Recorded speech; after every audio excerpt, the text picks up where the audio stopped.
Dead space, not to be confused with the actual physiological term where the air in your lungs is literally just dead weight, is a fun action horror franchise that gamers fondly remember for three main things: turning your enemies into amputees, reminding your loved ones to make us whole,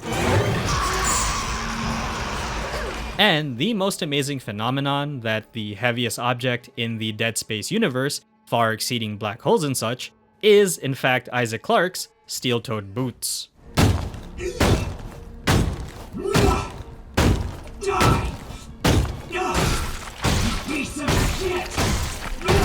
A series that borrows heavily from the various action horror shooters that came before it, especially RE4, it was, and honestly still is, one of the best sci-fi horror games to date.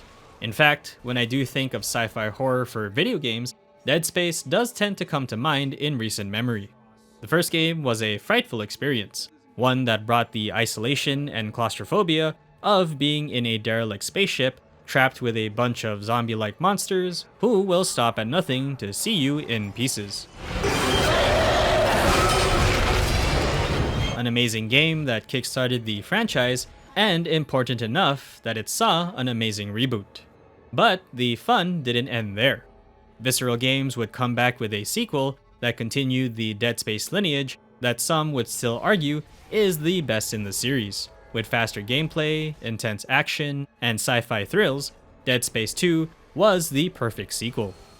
So, after 15 years, and even a remake of the first game giving some life to the Dead Space franchise, how does the second game hold up after all this time?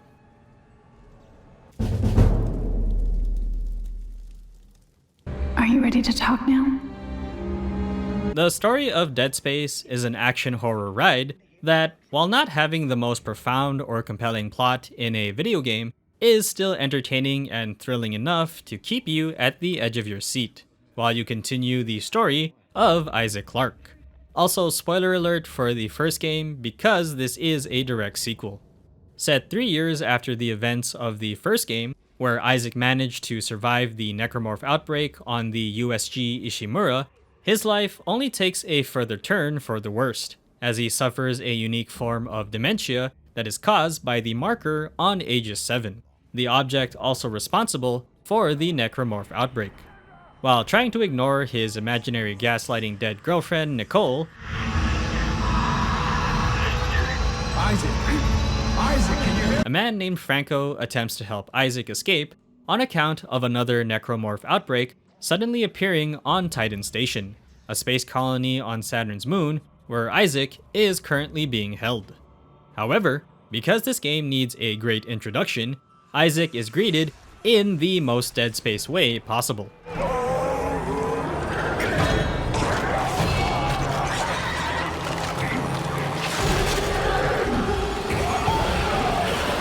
Kiss me, you fool! A headbutt and a narrow escape to a doctor who couldn't handle being alive. Oh man, I'm so sorry, my dude. Isaac? Isaac? Isaac? He finds himself in yet another Necromorph nightmare where escape is his only salvation. Along this journey, he meets various individuals who vary greatly on the sanity spectrum meter, like Dana, who for some reason is extremely interested in helping Isaac. How do you know that? How do you know all this about me? Your dementia will kill you. But if you can get here, I can treat you and get you to safety. Tideman, the director of operations for Titan Station, and one of the main villains. In another situation, I might admire your persistence, Mr. Clarke. But this is bigger than you and bigger than the lives of everyone on this station. Strauss, a fellow patient who also suffers from marker dementia. Who are you? It's the drugs, Isaac. They gave us drugs to make us forget. But it's all coming. I don't know what you're talking about. Why are you calling me? And Ellie, who can easily be described as best girl, as long as you don't think too hard about Dead Space 3. Wait, you're CEC? Heavy equipment pilot, class 4. You? Engineer. Nerd. Figures. Bang! It's up to Isaac to escape with his life and stop the marker from reaching its end goal. An action horror roller coaster ride that barely hits the brakes from start to finish, and quite a fun one too. Seeing Isaac's continued struggle with the Necromorphs was a great follow-up from the first game, and even builds on the mythos of the marker and their involvement in the Dead Space universe. It's definitely a tonal departure from the first game, which had a more traditional survival horror feel to it, whereas the scarier nature of the second is slightly toned down in favor of more action. But it does still have its moments. I found the more action-heavy story to be a perfect follow-up from the first, because it actually makes sense that Isaac would be a pro at disarming, get it, the Necromorphs. In fact, there's even a line where he is the literal definition of "I got this." Isaac, it's Dana. You have to dismember the creatures to stop them. I know. I've had a lot of practice. Just try to stay in one piece. Thanks. So in terms of character progression, seeing Isaac grow into a confident Necromorph amputee surgeon is pretty awesome. Kind of like how Leon Kennedy goes from RE2 to RE4. What's probably the biggest thing for Dead Space fans who've played the original version of the first is actually getting to hear Isaac talk for the first time. I'm sorry, Isaac. Look at the time difference. I'll call you back later. It's okay. How you doing? Good. Granted, you only heard his grunts and stomps in the first game, but he was a character that basically took the Gordon Freeman approach to just listening to everyone around him and going with the flow. How many times you watched that thing? Guess you really miss her. Don't worry, we're almost there. You'll be able to look her up once we're on board. Him having a voice finally gave him some character and arguably boosting his Chadness. If I can line the tracks up just for a few seconds, you should be able to get the transport across. Stay ready! And take care of Strauss. Isaac, no! This is a really bad idea. I'll stick around. I'm full of bad ideas. What I found most interesting is that this character arc still feels apparent even after having played the remake of the first, where he's no longer mute. 5 minutes out, you still got that thing on repeat. Guess you really miss her. Fishermer is not a job you turn down, but 6 months apart with only vid calls. It's rough. He's great, and Isaac now feels more like a reactive human being with a personality that makes him way more likable. It originally felt like a bigger jump from the OG going into Dead Space 2, but now it just feels more natural seeing his progression thanks to his voicing in the remake. Character-wise, the personalities of the second game were a fun complement to Isaac and the story, but I only really cared about half of them. Two of the villains are a bit atypical, with one of them following a curse your sudden but inevitable betrayal route, and the other one being a my actions are justifiable route. Kind of Saturday morning cartoonish villains, because as much as they want to stop/capture Isaac, he just seems to steamroll all of their roadblocks. Literally nothing can stop the man from finding engineering alternatives, and he just completely bypasses them.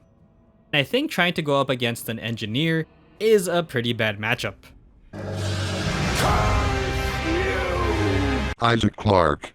Ellie and Strauss are by far the most interesting, with Strauss serving as the crazy marker victim who can help Isaac destroy it, also having one of my favorite fourth wall breaking moments that I didn't even realize was a thing until now. Stop staring at me! Stop it! Relax! And Ellie being the best complementary foil to Isaac as the survival guilt character, and the closest thing to being his friend/wink wink romantic interest.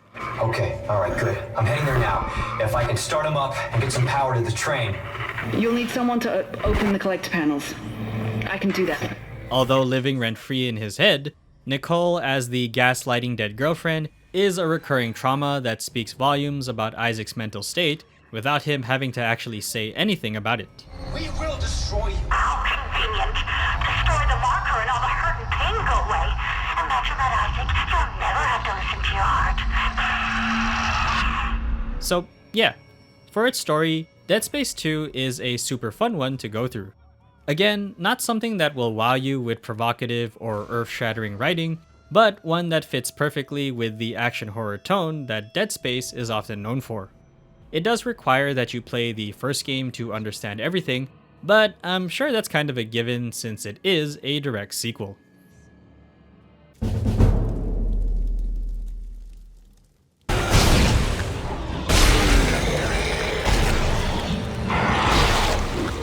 If the first Dead Space laid the groundwork for all the gameplay elements in letting players dismember necromorphs with a variety of tools, then Dead Space 2 takes all of those base elements and cranks it up further to make the combat even more intense. In general, it is a faster feeling game with its movement and shooting, even by comparison to the remake of the first. If you're familiar with Dead Space 1, then pretty much every system transferred over to the second game, save for some major changes like the ability to move around in zero gravity. Though the remake did take inspiration from the sequel games and made some improvements to the original. The core mechanic of the Dead Space gameplay is to shoot the necromorphs until they die. But in order to actually make them fall and never get up, you have to dismember their limbs. Doing so will deal significantly more damage, alongside things like slowing them down or removing more threatening body parts, also letting you use them as weapons. Nice. Yahoo! The main mechanic is largely unchanged from the first, and there's nothing too evolved from the original. But nothing needed to change really. Strategic dismembering, as they call it, is still extremely fun, and to this day, is one of the most unique mechanics in a shooting game since it puts a spin on the formula of taking out weak points that isn't typically a humanoid head. Now, with that core gameplay in mind, comes the variety, and this leads into the different weapons and tools at your disposal, alongside the different flavors of necromorphs you have to contend with. Your main toolkit consists of the stasis module, which lets you slow down enemies and objects, giving you time to consider what cut of necromorph steak you want for dinner. Ah yes, a leg of necro if you will, my good Isaac. Ah, that is a good cut. Your other toolkit is your gravity TK module, which lets you move objects, and especially lets you throw spear-like weapons at the necromorphs. The big bread and butter for conserving ammo, and getting through the harder difficulties. Oh, and of course, your big stompy boots when you're trying to find additional resources in corpses, because that's the logic in this franchise apparently, or when you can use it to finish off a necromorph on the ground to conserve every bit of ammo that you can. Or just stomp around because it's Isaac's God-given right. Isaac, he's dead, please! But besides your main toolkit, you get to have a buttload of weapons to decide how necromorphs should be diced. Weapons like the basic plasma cutter, which you could honestly beat the game with by itself because it's just that good, the pulse rifle if you just want to shoot things, the force gun to get enemies off of you, the contact beam for speedrunning, I think, or the ripper, which I like to call an ammo min-maxer's wet dream. Also Chainsaw Man. They're all fun to use, and I think there's a solid variety that there is a personal setup for everyone. Though I'm sure there's a proper tier list for which kits are best. But to complement this further is the enemy variety. Though 90% of them make a return, sorry Twitcher, apparently you're only DLC for 2, but the new additions like the Stalker, Puker, and the Pack add just a bit more variety to make the gameplay approach feel different and more intense than the first, to the point that you may want to consider having different guns to make the fights easier. For the Stalker, you have to be fast on the draw before they ram into you, or use the detonator without having to break a sweat. For the Pack Swarm, the pulse rifle makes short work of them as long as you can aim, and for the bigger enemies, the contact beam makes them cower in fear. It's the way weapons actually have specific counters to certain enemies that makes it feel very meaningful when properly used. It's not strictly speaking required, and I'm sure most weapon loadouts can handle the near majority of enemies, but just being prepared makes your survival a lot easier. There's even some unique counters that I didn't think about, like blocking ranged attacks using bodies. Just don't try to do it with a certain exploding body part. It was at this moment that he knew. He fucked up. Part of my retro playthrough enjoyment was to beat the game on the Zealot difficulty.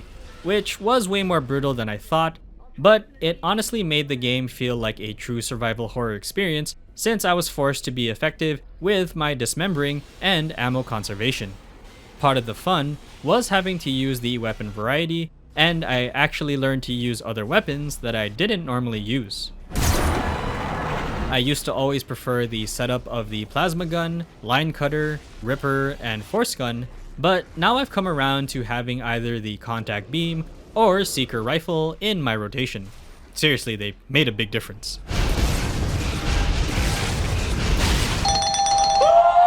When you learn the flow of how the weapons work with specific necromorphs, it's really satisfying to make it through each encounter. It's a lot of good fun. And I think what Dead Space 2 best exemplifies is how great the franchise's formula of strategic dismembering still is. I think even with the game being more action focused compared to the first, the basis of dismembering is what allows the increased action to still be fun because you get to do more of it with a good variety, which is what I think Dead Space 2 managed to hit in that sort of upper sweet spot of action and horror. But for 2026 at the time of this video, at its core, the gameplay of Dead Space 2 still slaps.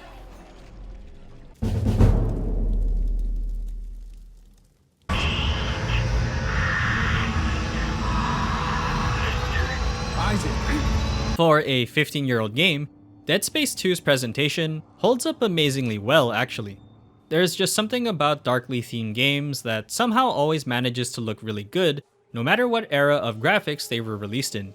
Sure, the details look pretty dated, and the textures and materials on a lot of different objects and entities are pretty low res, but the general presentation often makes me forget that this is a 15-year-old game. Areas where specific lighting is emphasized in contrast to how dark the surroundings are makes the game feel like it could have been released today.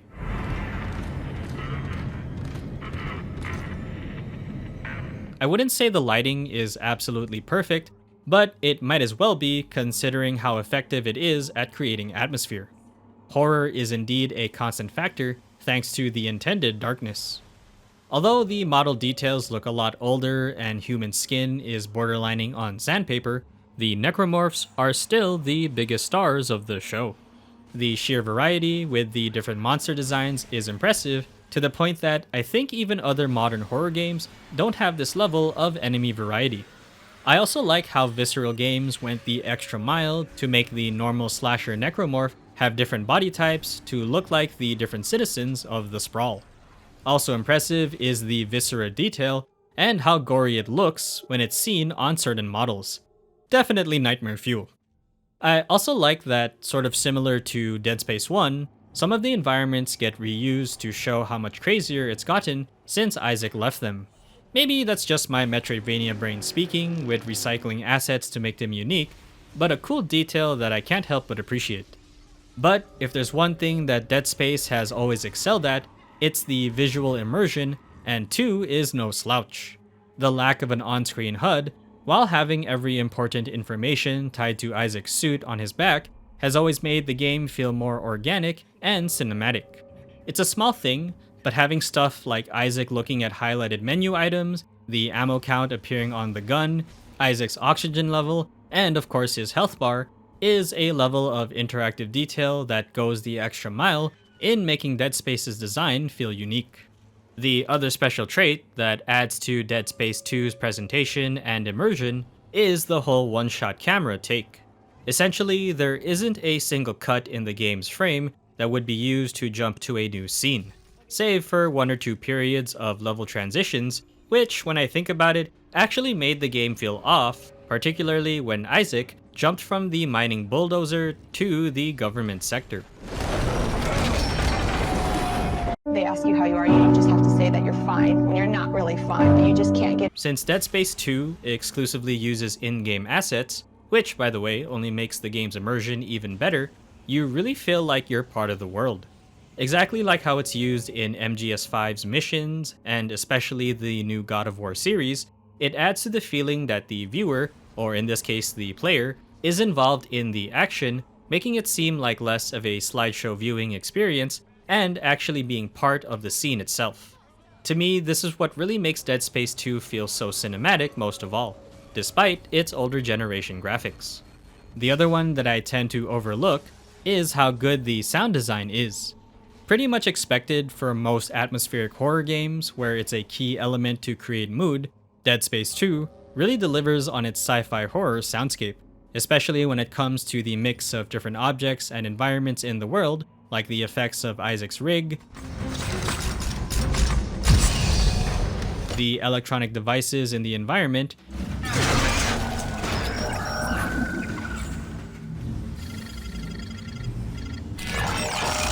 the inhuman, bestial sounds of the Necromorphs,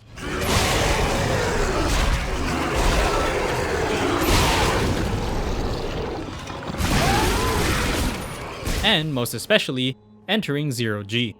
Being trapped in a vacuum where all you can hear is the inside of Isaac's helmet, along with the muffled sounds of everything around him, is still one of the most defining sound profiles in video games.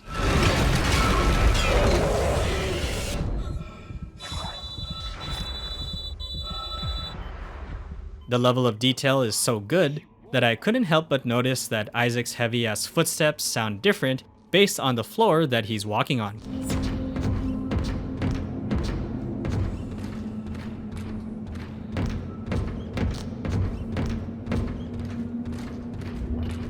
Music was good too, but nothing set-piece worthy to stand on their own.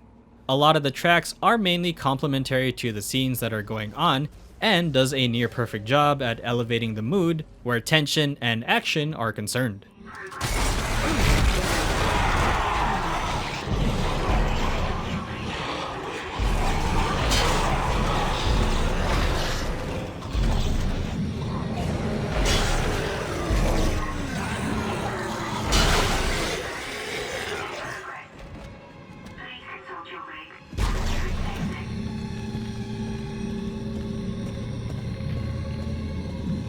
As for the voice acting, everyone sounds great.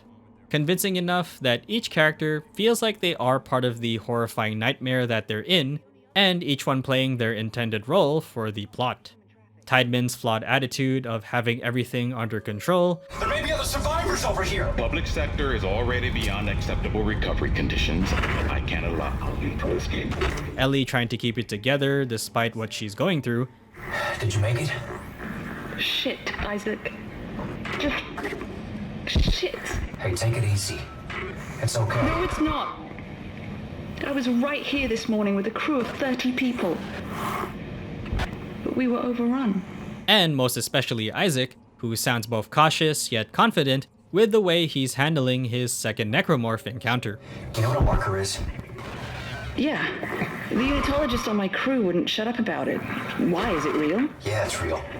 Tideman made one using codes, patterns stored in our heads, mine and Strauss. Everything that's happening on this station is happening because of that marker. I have to get to it and destroy it, and I need Strauss to tell me how. Gunnar Wright, Isaac's voice actor through the entire series, did a seriously good job of portraying him retrospectively in the remake of the first, while managing to complement his change in tone and mood for the second. I'll handle it. Just make sure there's power to the repair systems. And Isaac. Yeah? I'm sure Nicole's okay. She's a doctor, right? She'll do the smart thing. Yeah. Yeah, she always does. Find somewhere safe. I'll be back soon. What? The gravity centrifuge is under repair. I'm gonna have to go down to engineering.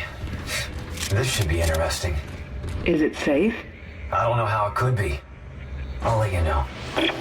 It's honestly impressive how natural it felt, despite the second game being the older of the two. As for how it ran, of course I can only speak for my food stamps desktop computer, but the game still ran perfectly fine for me and at a constant 144 frames per second. Though that might have been the reason a few textures were bugging out, as well as encountering an almost potential softlock scenario, specifically this elevator that you had to fix. I ended up dying on my first way up trying to fight the brutish assholes, but upon starting from the beginning of the elevator, the asset was out of position. Huh? Thank goodness for an earlier save, cause I was afraid I wouldn't have been able to continue. But other than that, and a few models that might be wigging out due to my need for higher FPS gameplay,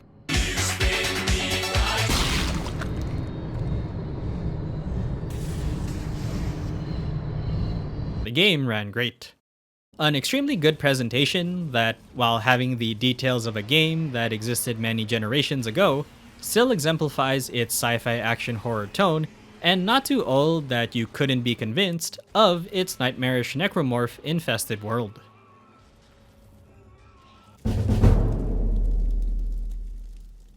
I did it! I got it started. There, there's a lift on the other side. I'll turn around, you can get on. It's still really great, and a pleasant surprise to find just how much 15 years hasn't made its package feel stale in any way.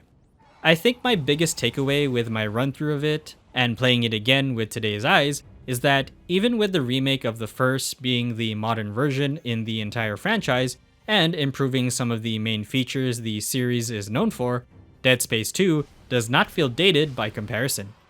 Now, of course, the remake is a faithful adaptation of the first, and it stays true to many of its horror-focused elements that the second game deviated from, but it's astounding to me that the 15-year-old title still manages to be the perfect follow-up sequel, even to the remake. I thought maybe I would want some better quality of life things that would merit a remake of the second in order to enjoy it today, but I could honestly say that the game really doesn't need one. I still want one though, not gonna lie. I do think my enjoyment of the franchise is because both games are not exactly similar. One is again closer to a traditional horror experience, whereas the second cranks up the action while still feeling like a Dead Space game. I'm sure this description has been made frequently, but it really feels like an Alien to Aliens movie comparison, and that really is an apt description. For the third, I'd rather go through it with a friend where we're both drunk and trying to have fun.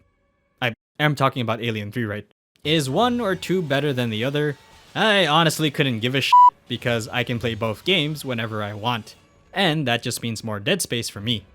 But as a sci-fi horror action game being played after 15 years, Dead Space 2 has not lost its edge. A game that's stupidly fun, and still a perfect follow-up to the first game, even with the remake. But that's gonna do it for today, guys. Thanks for sticking around. There will be more games to play and more videos coming soon, so please stay tuned if you'd like to see more. But for now, I'll see you all next time.